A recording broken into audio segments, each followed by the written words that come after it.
Hello, and welcome to the On Air with Mr. Griffis podcast. From mind-blowing interviews to untold stories.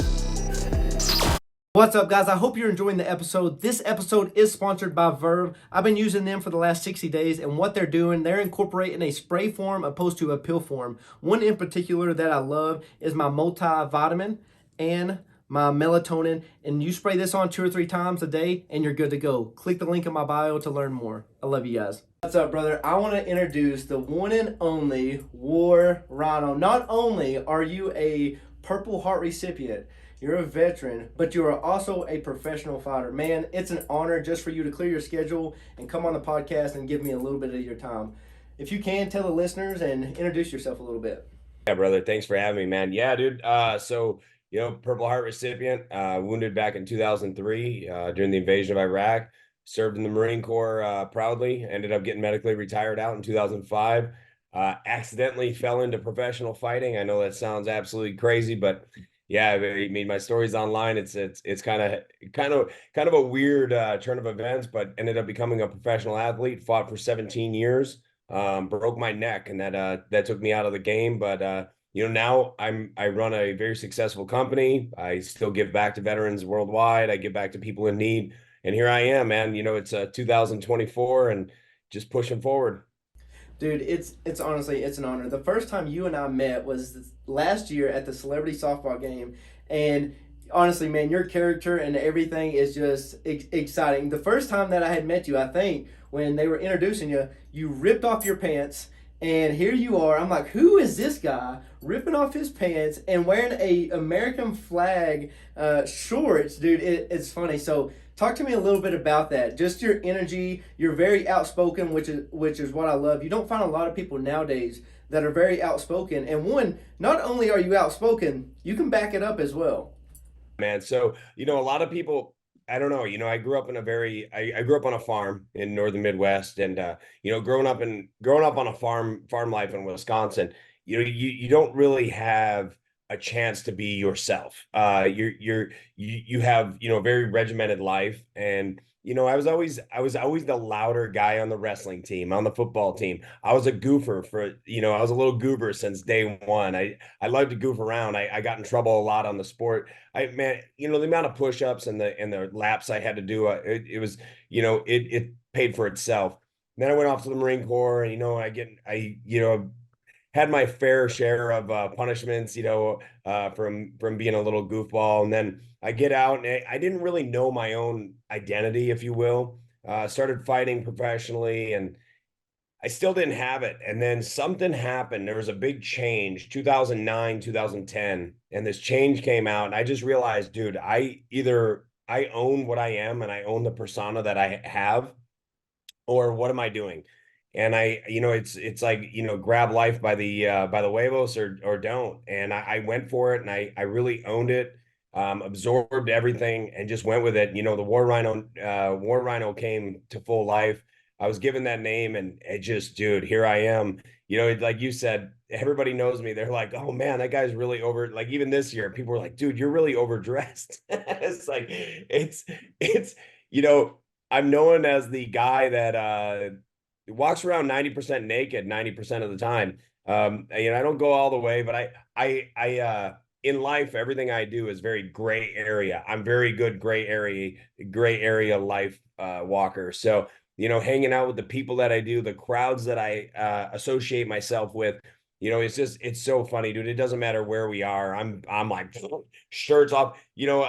I'm not the most in shape person, but I don't care, dude. I'm comfortable in the shell that God created and that God gave me. So I'm gonna rock it. I got enough tattoos. Let's go.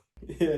And dude, it's incredible because when I was watching you and we were kind of communicating at the baseball game, it was wild and crazy and exciting, and I really didn't know much of your story until we talked later on that night. And I seen two different people, and I was like, wow, this dude right here like I was getting cold chills from your story, and then I ended up going and listening or watching or talking about your story with you that night, where I was able to read it, and I'll post it later. But give me a little bit more in detail of that story, man. The stuff that I was reading is incredible, and I think you're an inspiration to millions that hasn't heard your story, because it's so unique on how you transition. One, like I was saying in the beginning, being a Purple Heart recipient and then still being a professional athlete, like you're amongst less than that 1% for that to ever happen. And to really have a story like yours, to be able to go from some of the tough situations that you've been in and to where you are now in life, is just so incredible. And something in that story that I kind of want you to touch on is, when I was reading, some people from that story was saying like, hey, he was just showing up to the gym, getting beat up every single day, and we could not get him to stop. Like, he was coming back and back and back. What's your mindset going through that and living that? Because I think some part in that story where you were on drugs as well, correct? Yeah, man. Wow. Yeah. So, got me cold chills a little bit, man. So, getting out of the Marine Corps, and I was very young, and I grew up very poor. I grew up in a very prideful German family, super, super prideful. We didn't ask for help. I remember many Christmases, many times I grew up, eating at Salvation Army. If I got, one of my comfort foods to this day is cream corn. And people ask me why I eat cream corn. And it reminds me of my humble beginnings, because if we got a can of cream corn, dude, I was in heaven. And that was given to us by Salvation Army. Get the fake bread that, my mom could make, with starch.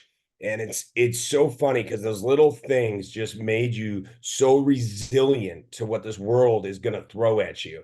And I never tell somebody a sob story. I don't, everybody's got a story. What do you do with that story afterwards is what counts.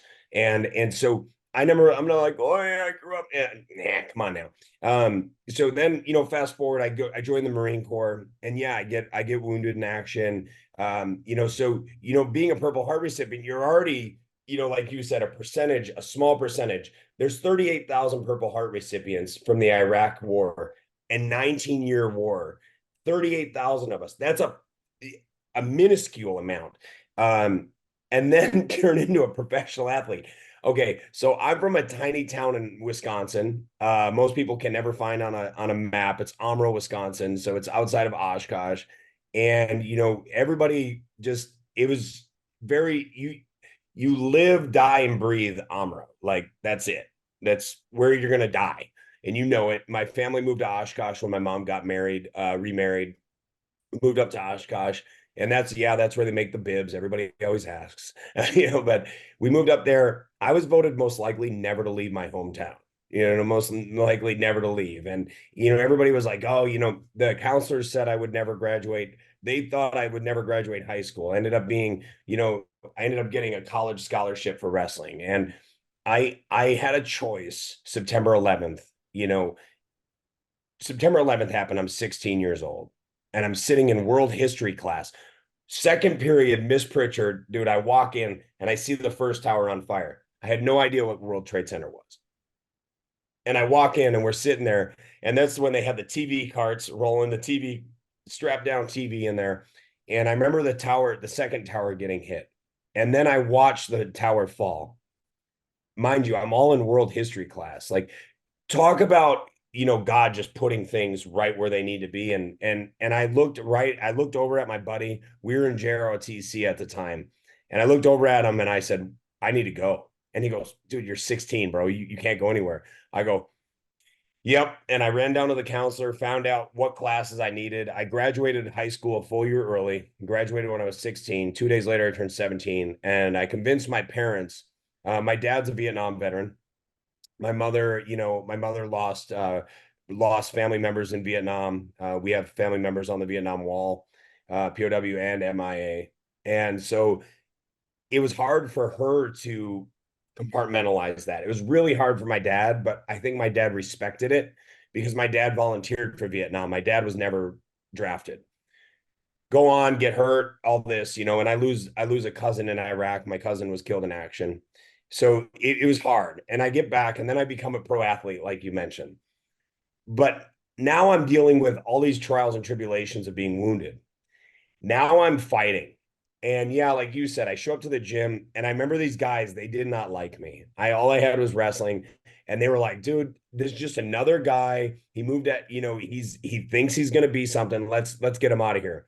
Joe Duarte, Pat Spate, and Wade Ship used to just beat the brakes off of me every day in, day out. But now, Ryan, the funny thing is, I was so poor living on this like $740 income. I was eating a hot and ready pizza. I had one pizza and I'd make it last a week. But I knew how to live like that from my childhood. I knew how to be humble. I knew how never to ask for help, never to ask for anything. I would go to one of their guys' house wearing my workout clothes and jump in the jacuzzi and be like, oh, shucks, all my stuff got wet. So that way I didn't have to do laundry. Now it's all in chlorine. Oh, geez. Yeah, now that's gross. But that's what I used to do, man. And, so these guys, I just kept coming back. Well, after about 7-8 months, they're like, bro, we can't get rid of this kid. This kid will not stop. Then they started going, well, we should probably teach him something if he's going to be here and be a valuable part of the team. So they took me under their wing and they started teaching me stuff. I mean, when they started teaching me actual jujitsu, actual striking, actual, how to read a cage, how to do all this, they were like, dude. And then I started excelling. And I wasn't only excelling, but I was surpassing them. And in publicity and everything, just going, this gets to your head when you're 22 to 24 years old. And I got heavily addicted to drugs. I got heavily addicted to cocaine. The survivor's guilt, I never dealt with all the past trauma from the Marine Corps. I never talked to anybody about it. I just bottled it up and put it real deep inside. Ended up trying to take my life, 2009, June 14th, 2009. And I mentioned earlier in the podcast, just the War Rhino came out in about 2010. And that's why, because in June 14th, 2009, I purposely overdosed. I died, and they found me unresponsive with no heartbeat, and they ended up needing to paddle shock me. They were able to get me back alive. And I'll never forget feeling so guilty. I've failed at a lot of things in life and I've sucked at a lot of things and I've been okay with it. But to suck at killing yourself, I mean, that was something that just, you got to add a little comedy in there. But it's just like, it's like, that's one thing I'm really glad I sucked at in life. If you're going to mark one thing that you're glad you sucked at, that's one. And I came to, and I knew the people, I got this. It wasn't I realized I needed a team. And when people can realize the team doesn't need to be 1 million strong, 3-4 strong. And I realized that by 2010, man, if you look at my record, all of a sudden my MMA record just went through the roof. I rattled off, I think, 11 wins in a year in 2011. I just went wild, dude. I was fighting like crazy. I ended up having my baby girl 2013. Just life just became so clear and so amazing. Traveling the world, I'm just a little farm kid that, just never took no for an answer and says yes to everything and really just absorbed and said, you know what? It's kind of like that hold my beer moment. And I'm like, dude, I'm doing this and you're not stopping me. So here I am. Dude, it's incredible. Even hearing it, you and I have already talked prior, dude, and I knew your story, and I still get chills just listening to it, man. You're such an inspiration, and I think that's what I'm trying to do now. After being an influencer and now doing a podcast, I'm still active duty, and I'm wanting to take individual stories like yours and just show the world that it's okay to be able to speak about your issues, or not even an issue. It was a problem at a time, and that's something that we own. No matter what we go through, the troubles, trials, and situations, I wholeheartedly believe that that's the reason I'm here today, and that's what's paved the way for me in my journey.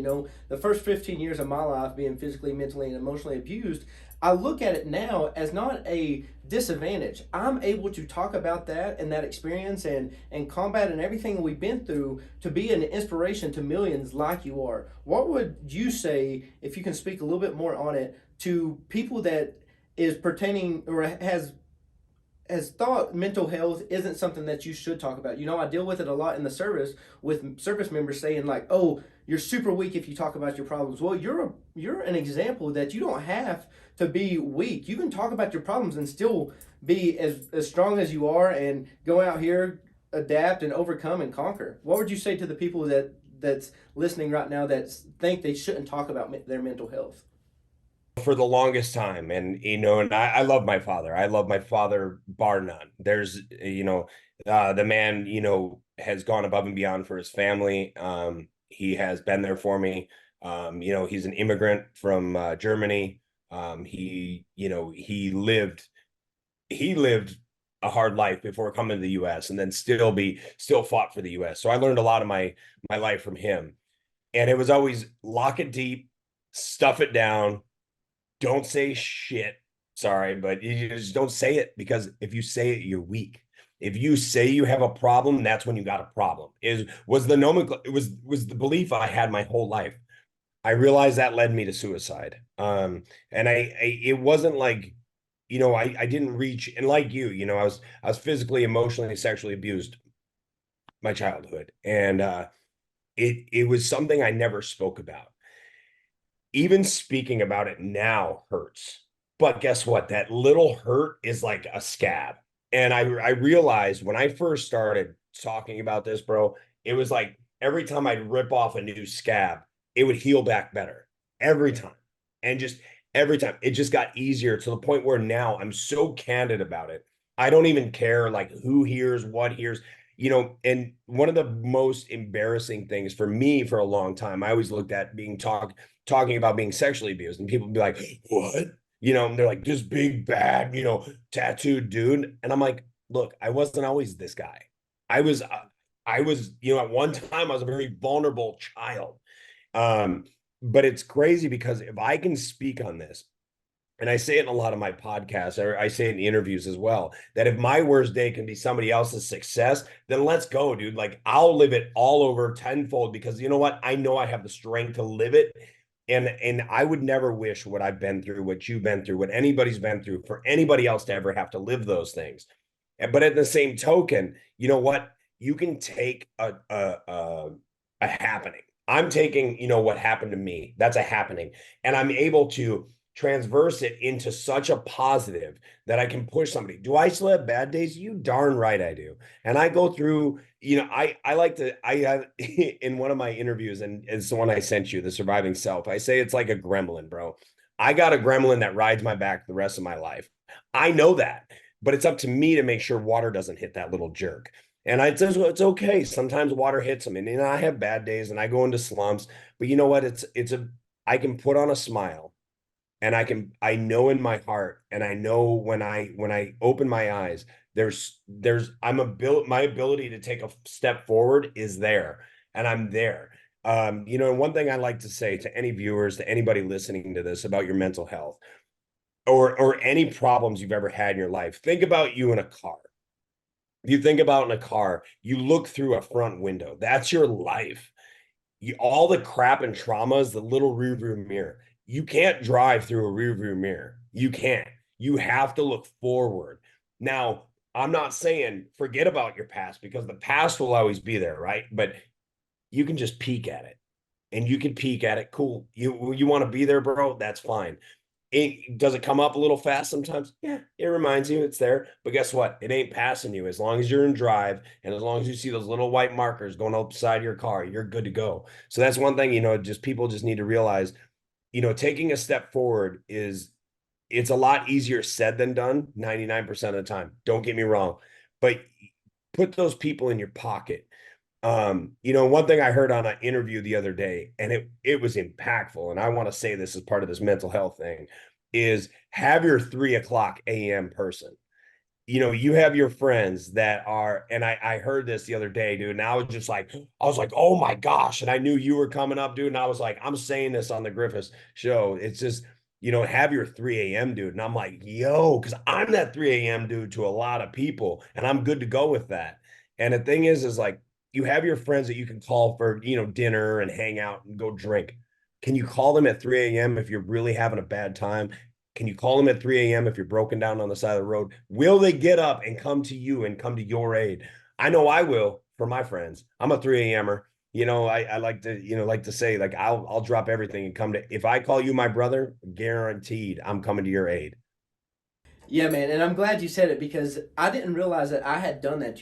After all the stuff, the trouble and trials and situations that I've been through, I have three people in my pocket that I know that I can count on when I call them, and we have certain steps that to take once they get that phone call after 12 a.m. They know what to do, they know who to call, and I really didn't realize that until that message went out. Like those friends are your 3 a.m. friends, and I'm thinking after all the events that I've been to, the social media that I have, the following, when I narrowed it down, I was thinking, wow, who can I really call? And I had three people, and you hit it right on the spot. Like although you're the 3 a.m. for a lot of people, and from your friend group, but who are those three people in your life that you can really talk to one on one, let them know what you're going through, tell them the raw and dirty stuff that you're thinking and everything. And it's just so wild on how we navigate that through life and who we actually consider our friends. So my next question is, take me to a moment or experience in your life now, because not only were you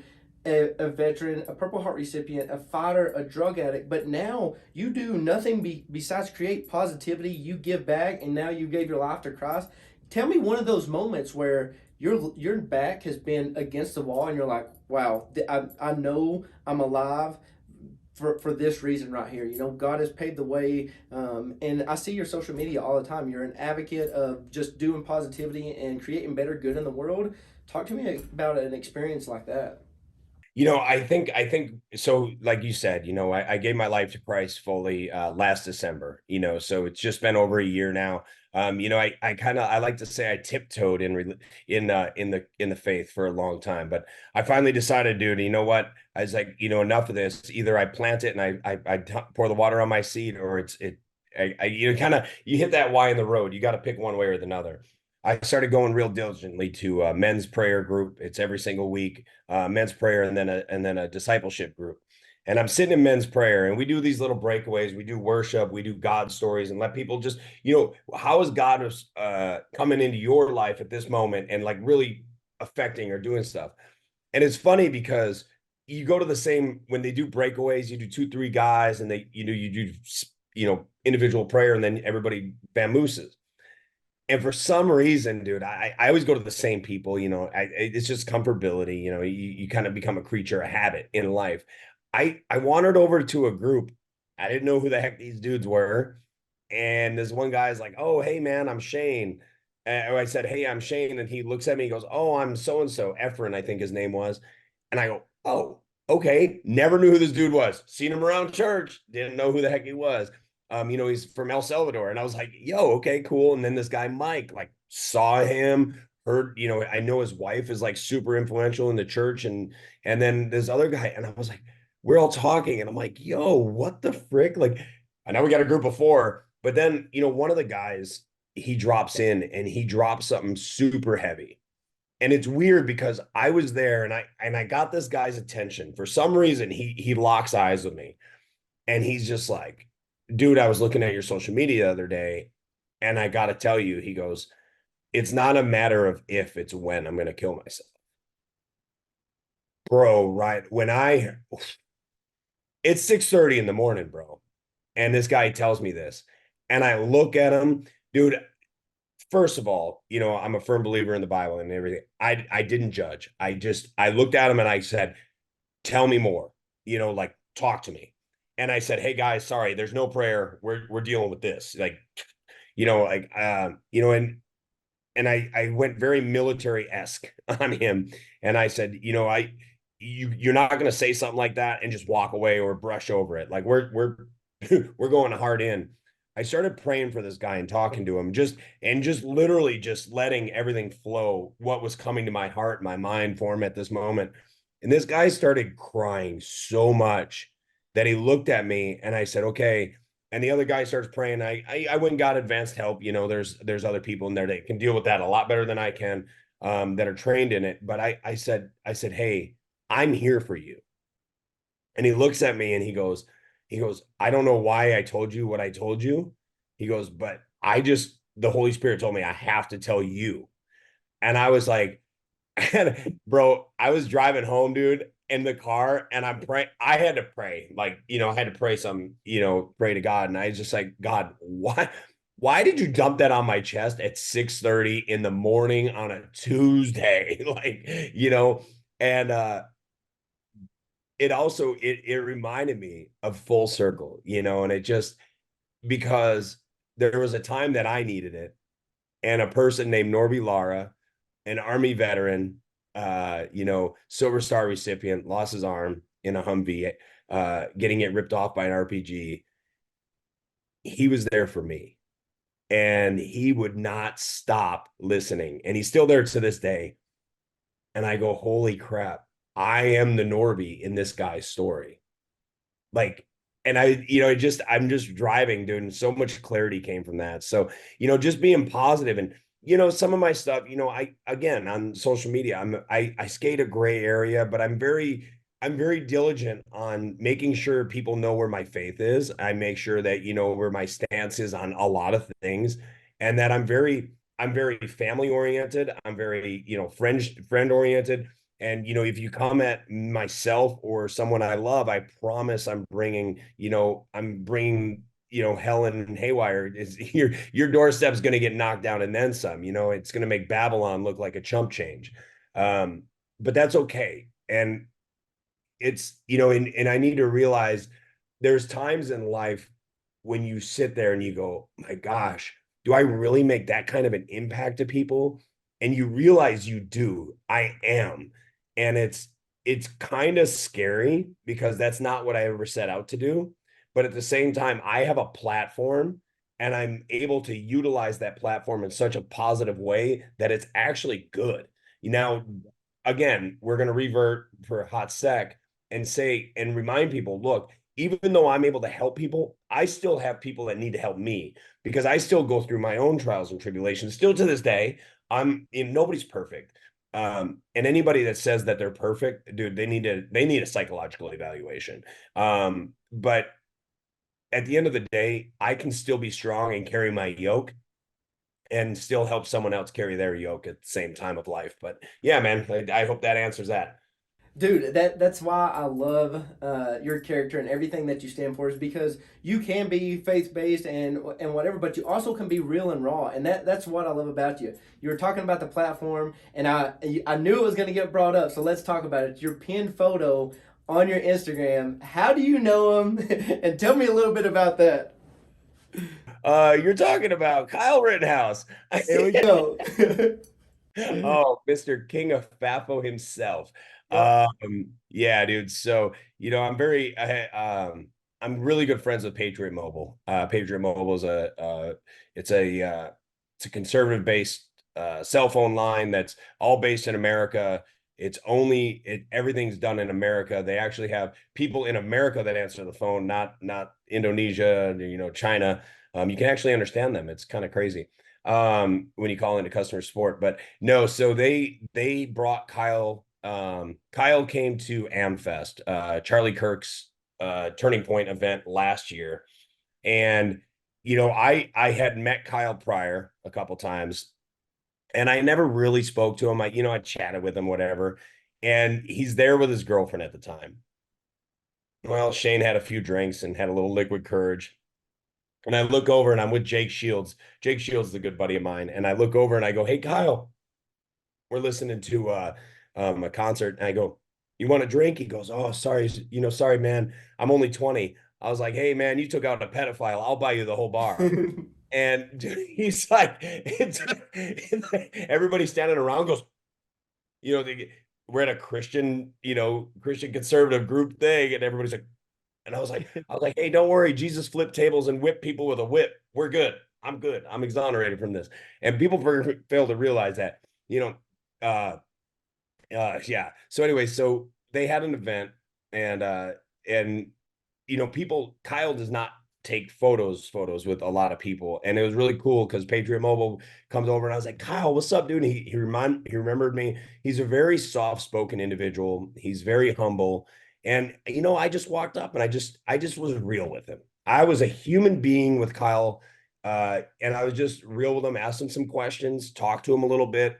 I never disrespected what had happened. I never really even talk about it, dude. I talked about life. I asked how he was doing. That was my first question to him. How are you? How is this? How is this? And to find out how faith-based he is and just know that he believes in God, I was like, hey, you know what? God's got this.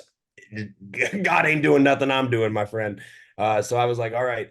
And, I pinned it. And yeah, I said, being a strong Christian conservative man that believes in the Second Amendment, I believe this man, did what he did. And I'm fully behind it. I stand behind his actions. But yeah, man, meeting him, and having that as a pinned photo has caused more than enough controversy. The pinned photo right next to it is Victor Marx. That's caused enough controversy. But you're talking some of the strongest people in this country that this world needs. You have the number one pedophile hunter in the world and the number one guy that stood up for the Second Amendment killing a pedophile. And I'm all for it. I'm a father of two amazing kids. And I promise, like I always say, I'm always, I always say if there's a case and my daughter somebody did that, I promise you and anybody that even knows you is in danger. But that's my personal belief, man. No, and I love it. I'm all for it. Keep the photos pinned up there. I have one more question before we end out. And I don't know if you've seen the viral clips that are going around, but there's this podcaster on Raw Talk, Bradley Martin, and he claims since he's 260 pounds, he's a bodybuilder, but no fighting experience. He was calling out these people from the cage on lower weight classes and seeing if they would stand a chance since he's 260. What would you say to somebody that weighs 260 that has no fight experience but went against someone like you in your prime? Would they stand a chance or would you be able to dominate somebody like that?